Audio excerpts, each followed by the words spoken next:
జడ్జిగా చెయ్యలేని న్యాయం మనిషిగా చేద్దామని వచ్చాను. కేఎల్ ఇంజనీరింగ్ కాలేజీలో అసిస్టెంట్ లెక్చరర్గా మాట్లాడా. రేపే జాయిన్ అవ్వచ్చు. అక్కర్లేదు సార్. నాకు కావాల్సిన న్యాయం కోర్టులో చేయాలి, కానీ ఇలా 4 గోడల మధ్య కాదు. అద్దం ముందు బట్టలు మార్చుకోవడానికి ఇబ్బంది పడే ఆడపిల్లని నేకడిగా సొసైటీ ముందు నిలబెట్టేశారు.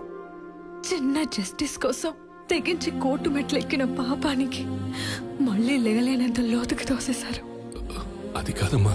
సార్, మీరు నిజంగా నాకు హెల్ప్ చేద్దామని వచ్చుంటే ఇంకెప్పుడు కోర్టుకు వెళ్ళకండి. ఆ బ్లాక్ కోట్ తీసేయండి. Sir, you are unfit for this judicial system.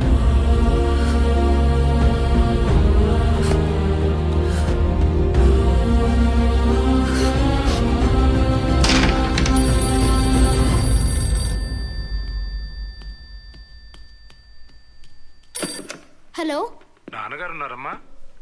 నాన్న, నీకే ఫోన్.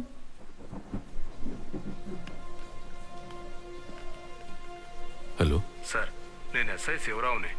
అమూల్య హ్యాంగ్ చేసుకుంది సార్. వాట్? ఇప్పుడే కదా తన్ని కలిసి వచ్చాను. అవును సార్, మీరు వచ్చేలాకే ఇలా జరిగిందంట. మీ జడ్జిమెంట్ వల్లే తను సూసైడ్ చేసుకుందని అందరూ అనుకుంటున్నారు. మీరు మాత్రం ఇటువైపు రాకండి సార్.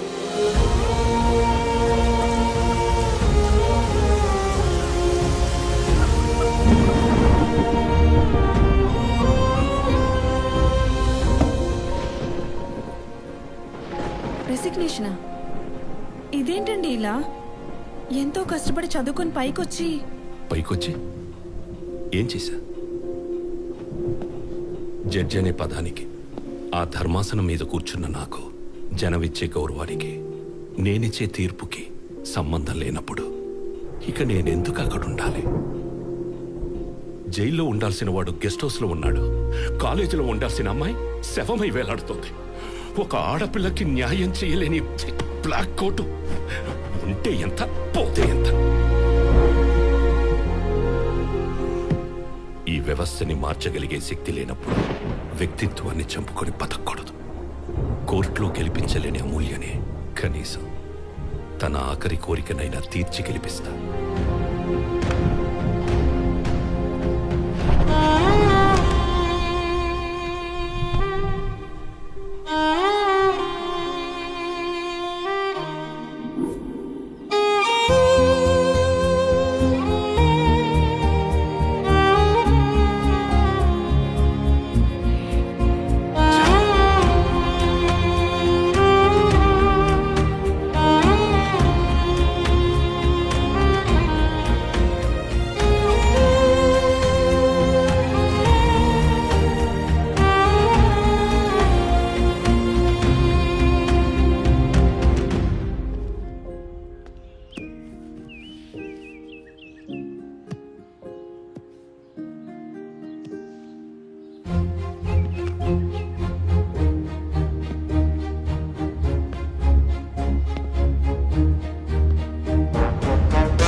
రండి సార్. మేము ఎంత అడ్డుకున్నా వీళ్ళు మాత్రం పనులు ఆపట్లేదు సార్. ఆపడే, ఆపు, చెప్తుండే ఆపండి. చెప్తున్నా అర్థం కాదు నీకు? ఆపు. ఈ మైథిలి కన్స్ట్రక్షన్ చేసే మోసాలు అన్ని కాదు సార్. మా 200 ఎకరాలు దళిత భూములు అక్రమంగా ఆక్రమించుకుని మాకు వేరే సరైన నెంబర్లు చూపించి మమ్మల్ని మోసం చేస్తున్నారు సార్. ఎదురు తిరిగి మాట్లాడే వాళ్ళకి నరకం చూపిస్తున్నారు సార్. పాస్బుక్ చూపించండి, చూడండి సార్, మీరే చూడండి సార్. ఇగో సార్. లక్కీ చూడరా, వీళ్ళకి ఇంత క్లారిటీ ఉన్నప్పుడు నీలాంటోడిని పట్టుకొని స్టే తెచ్చి ఆ కన్స్ట్రక్షన్ ఆపేయచ్చు కదా. నానా, వాళ్ళకి తెలియదు కదా, కొంతమంది కమర్షియల్ క్యాండిడేట్స్ వల్ల పాడైపోతున్న జ్యుడిషియల్ సిస్టమ్ను కాపాడటానికి రూపాయి అంటే ఇంట్రెస్ట్ లేని నాలాంటి నాన్ కమర్షియల్ లాయర్ ఇక్కడే ఉన్నాడని. కరెక్ట్. అవతలోడు ఎంత సౌండ్ అయినా వాడు మాత్రం జస్టిస్ కోసం నిలబడి అమాయకులకు న్యాయం జరిగే వరకు పోరాడుతూనే ఉంటాడని. ఎస్ రా.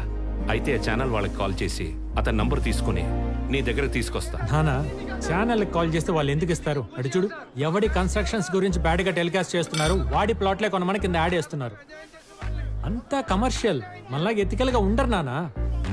అందుకని డైరెక్ట్ గా నువ్వు వెళ్ళగలవు వాడిని నా దగ్గర తీసుకొచ్చి వాడికి హెల్ప్ చేసి పెడదాం, కాపాడదాం. సీనియర్ క్లయింట్స్ రెడీ, వేడి వేడిగా. ఇప్పుడే వస్తాను. అలా ఎలా తీసుకురావాలి ఆలోచించు.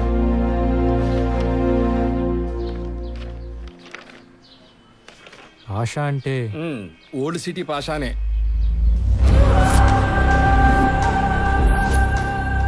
లిటిగేషన్ ప్రాపర్టీ కదా, తక్కువ రేటుకు వస్తుంది కొందాం అనుకుంటే అక్కడికి వచ్చి తగలంటారు.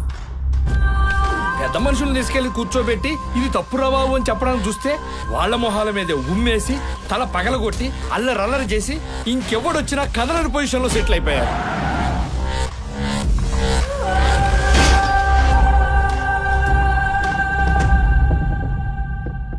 వాడిని కోర్టుకు తీసుకొచ్చినా లొంగే లాంగ్వేజ్ ఉండదు వాడి బాడీకి. Out of the court settle చేయాల్సిందే. అదే అవ్వలేదు అంటున్నాం సార్. వెళ్ళింది లాయర్ లక్కీ కాదు కదా. వాడిని తక్కువ అంచనా వేస్తున్నారు. ఓహో, ఇక్కడ మిమ్మల్ని మీరు ఎక్కువ అంచనా వేసుకుంటున్నారో మాకు అర్థం కావట్లేదు. మాకు మాత్రం మ్యాటర్ సెటిల్ అవ్వాలి. నేను మళ్ళీ ప్రశాంతంగా నా సైట్ లో పోసుకోవాలి ఒంటేలు. ఏమండి ఇక్కడ మీరు పోసుకోవడమే కాదు, మీ సైట్ లో మీకు ఏం కావాల్సి చేసుకోవచ్చు. ఒక్కసారి మా సీనియర్ కేసు టేకప్ చేస్తే ఇంకా సూట్ కేసులు సర్దేసుకోవడమే. వాళ్ళ మేమా జోకా? ఇది జబర్దస్త్ సెట్ కాదు. కోపడకండి సార్ ప్లీజ్. మేము తీసుకెళ్లిన వాళ్ళందరూ పోసుకోడు కబుర్లు చెప్పడమే గానీ ఎవడు వల్ల పని అవ్వలేదు. మీ వాడు మిమ్మల్ని పొగిడే విధానం చూస్తుంటే ఇదేదో వర్కౌట్ అయ్యేలా ఉంది. ఆ ఫీజు కూడా ఒకసారి అనేసుకుంటే. మిమ్మల్ని టెన్షన్ పెట్టి ఫీజు తీసుకున్న ప్లేస్ లో లేరు మీరు. ఇది ఎక్స్ జస్టిస్ సూర్యనారాయణ గారి ఇల్లు. నమస్కారం సూర్యనారాయణ గారు. అటు నమస్కారం సార్. బాబు మీరు మన శాంతిగా మధ్యాహ్నం మీటింగ్ రెడీ అయిపోండి. ఏంటి ఈ రోజే? అవును, పరిగెత్తించి సెటిల్ చేస్తాం. మీకన్నా ప్రాబ్లమా? ఇంకా ప్రాబ్లం ఏముంటుంది సార్, ప్రశాంతంగా ఇక్కడే కూర్చుంటాం. పడ్డాక లేకపోతే చైర్ కింద చావచ్చుగా.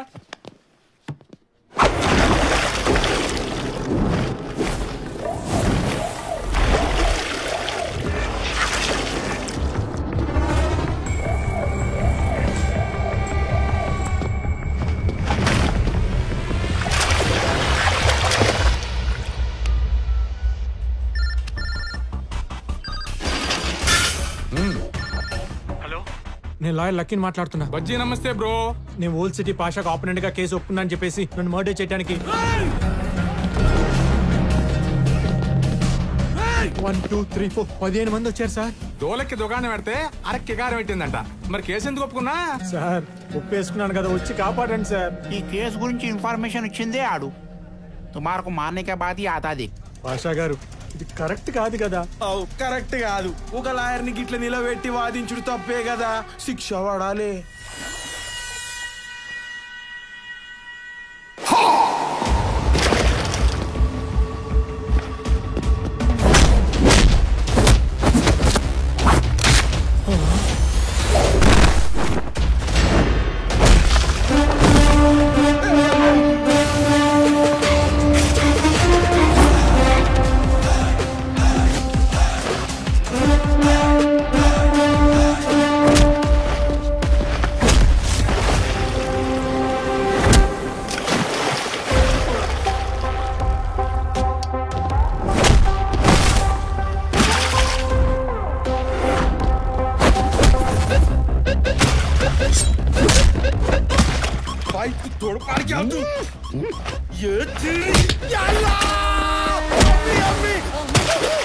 ఎందుకన్నా ఇంత గట్టిగా కొడతాయి? చిన్న పిల్లడు ఉన్నాయన్నా, చచ్చిపోతాయన్నా. నేను పిల్లగా దీన్నే ఆత్మరక్షణ అంటారు. మనల్ని చంపడానికి ఎవడైనా వస్తే మనల్ని మనం కాపాడుకోవటానికి అవతలని కౌన్సిల్ చేసినా, ఇలా గాల్లో ఎగరేసినా, ఇలా ఇరగదీసినా, ఇలా విసిరేసినా తప్పే లేదని ఆత్మరక్షణ యాక్ట్ పేయబుల్ సెక్షన్ 302, 324, 325M లో మెన్షన్ చేసింది. నన్ను నేను కాపాడుకోవాలి కదా, మీ నుండి నా ప్రాణాలు రక్షించుకోవాలి కదా. రండి రండి.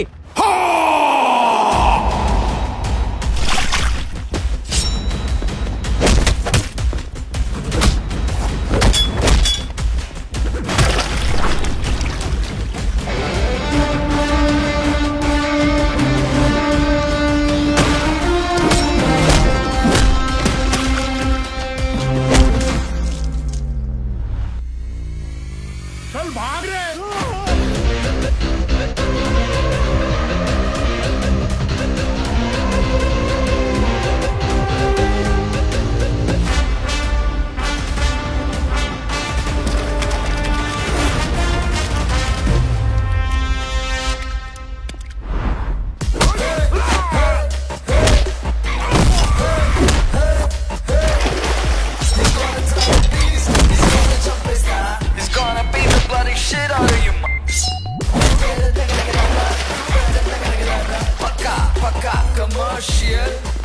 ఏదో మారిపోయింది మొత్తం సెటప్. నన్ను కాపాడండి సార్, నన్ను రక్షించండి సార్. ఏంటయ్యా చూస్తున్నా నువ్వే వాళ్ళు బాధ చేసినట్టుంది. నాకు తెలుసు మీరు ఇలా అంటారని, అందుకే సేఫ్ గా విట్నెస్ వీడియో కూడా తీయించా చూడండి. ఎస్ సార్, అంతా రికార్డెడ్ గా ఉంది. అంతేకాదు నువ్వే నన్ను చంపడానికి ఇన్ఫర్మేషన్ ఇచ్చావంటగా, అది రికార్డ్ చేశా. రే బజ్జీ, ఎత్రీగా నిన్నే యాడ్ చేయాల్సి ఉంటుందేమో. అమ్మని అమ్మ అది కాదు కానీ న్యూమరాలజీ ప్రకారం ఆ నెంబర్ మనకు వర్కౌట్ కాదు. కూర్చొని క్లోజ్ చేసుకో. అయితే ఇంకెందుకు లేట్ పదా. ఓకే ఇదిగో సైన్ చేసేయండి. ఇక్కడ ఇక్కడ ఇక్కడ రే ఏనుగు, అందరూ చాక్లెట్లు ఇచ్చారా? ఏకే అబ్బాయి చేతిలో చాక్లెట్ పెట్టి మొత్తం మ్యాటర్ సెటిల్ చేస్తాను. అయితే నోట్లో పెట్టాలి చాక్లెట్. అది కాదు సాబ్, పేపర్ జిరాక్స్ లకి, షెడ్లకి, ఫర్నిచర్ కి, పెట్రోల్ కి, సరుకులకి. రే నీ పద్దులు బస్కలాపు. ఎంతో 10 అయిందా? 1000 అన్నా? లక్షలు రా. ఇస్తారా? ఇప్పిస్తా. నేను ఒక మ్యాటర్ సెటిల్ చేస్తే బోత్ ది పార్టీస్ హ్యాపీగా నవ్వుతూ ఇంటికి వెళ్ళాలి, తన్నులు తిన్నా కూడా. హలో, నీకే రూపాయి ఫీజు ఇవ్వట్లేదంటే ఈ కర్రోడికి డిప్పకడికి 10 ఇప్పిస్తాలే అంటారేంటి? ఇంత కరెక్ట్ గా వచ్చేసేటేంటి? అమ్మ నా కన్నింగ్ క్లయింట్, ఇదా నీ వ్యాపారం? వెల్డింగ్ చేసుకునేవాడువా? ఈ డార్క్ సర్కిల్స్ కవర్ చేసుకోవడం కోసం ఈ క్లాసులు పెట్టుకొని తిరుగుతున్నావా? సరే అయితే వాళ్ళకో 25, నాకో ఫార్చునర్ గిఫ్ట్ ఇచ్చే. 10 25 అవటం ఏంటి? అసలు ఏమి లేనోడికి ఫార్చునర్ ఇవ్వటం ఏంటి? అంత పెద్ద సైట్ సెటిల్ చేసి నేను ఆ పాత బండిలో తిరుగుతుంటే నువ్వు మటుకి చూస్తూ ఊరుకోగలవా? రేపు పొద్దునే వద్దన్నా నా ఇంటి ముందు కొత్త వైట్ లెజెండర్ పెట్టావు. అమ్మో అమ్మో, ఫీజు ఎందుకు వద్దన్నావు ఇప్పుడు నాకు అర్థమైంది. చెప్తాను. ఎవరికి చెప్తావు? మీ నాన్నకి. ఏమని చెప్తావు? కిరాణా కొట్టుకు చింతపండు కొనడానికి వచ్చినోడు కూర్చోబెట్టి మా వాడు అట్టంటోడు ఎట్టంటోడు బుద్ధుడని గుద్దు చెప్తున్నాడు. కాదండి, పక్కా కమర్షియల్ కన్నింగ్ లాయర్, ఆయన కళ్ళు తెరిచేలా చెప్తా. ఆయనకి తెరుచుకునే లోపు నిన్ను మూసేస్తా. ఎలా మూసేస్తారు చెప్తా. ఒకసారి కన్నీటి ఇవ్వండి. సార్ లోడేడా? పుల్లి పెట్టుకో. ఎందుకండి? నీకు అలవాటే కదా. నిప్పు రవ్వలు పడకుండా. నా క్లయింట్ పాషాని సెటిల్మెంట్ కని పిలిచి పానిక్ అటాక్ చేసి పాయింట్ బ్లాంక్ లో గన్ పెట్టి సైన్ చేయించుకున్నందుకు attempt to murder section IPC 307, 506, arms act 24 కింద నిన్న బొక్కలో దోసి. అసలు నిన్ను. ఆగు, నీ మనసులో మాట నేను చెప్తా. చెప్పండి, ఏమనుకున్నానో చెప్పండి. ఎలాంటోడైతే సొసైటీలో ఉండకూడదని మీ నాన్న అనుకుంటున్నాడు, అలాంటోడు ఆయన ఇంట్లోనే ఒకడు ఉన్నాడని ఆశ్చర్యపోయేలా ఉన్నా నువ్వేనా? కరెక్ట్. క్రిమినల్ లాయర్ అంటే క్రిమినల్స్ కి లాయర్ అని కొత్త మీనింగ్ వచ్చేలా యాటిట్యూడ్ లో మార్చిన నువ్వు క్రిమినల్ లాయర్ వేనా? ఇది కరెక్టే. కాదు, క్రిమినల్ మెంటాలిటీ ఉన్న లాయర్. పొల్లు పోకుండా మనసులో ఉన్నది మొత్తం చెప్పారు. కానీ ఇంకోటి అనుకున్నా, మీకు తెలియలే. చెప్పు. మీరు కేసు ఒప్పుకునే ముందు ఫీజు వద్దు రమ్మంటారు. పని అయ్యాక వాడిని వంగ పెట్టి ఆపు నీ బాడీ లాంగ్వేజ్. ఇంతకు మించి అసభ్యంగా ప్రవర్తించావనుకో అండర్ సెక్షన్ 504 ప్రకారం ఇంకో 3 ఏళ్ళు. రేపు పొద్దునే 10ంటికి కొత్త కారు తీసుకుని నా ఇంటికి వచ్చేసి. సెల్యూట్ కొట్టించుకోవడానికి నేను హీరోని కాదురా, విలన్.